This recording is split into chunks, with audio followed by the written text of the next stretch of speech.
নামাজ না পড়ায় সবচেয়ে বেশি জাহান্নামে নেয় না, রোজা না রাখায় সবচেয়ে বেশি জাহান্নামে নেয় না, ওয়াজ মাহফিলে না আসায় সবচেয়ে বেশি জাহান্নামে নেয় না, দান সাদেকা না করায় সবচেয়ে বেশি জাহান্নামে নেয় না, কোরআন তেলাওয়াত না করায় সবচেয়ে বেশি জাহান্নামে নেয় না।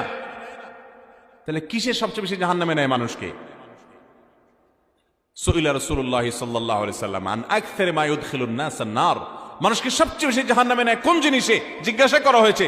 নবীজি বলেছেন দুই জিনিসে, আল ফামু ওয়াল ফারাজ, মানুষের জিহ্বা, মুখ এবং লজ্জাস্থান, এই দুইটা অঙ্গ মানুষকে সবচেয়ে বেশি জাহান্নামে নিয়ে যায়।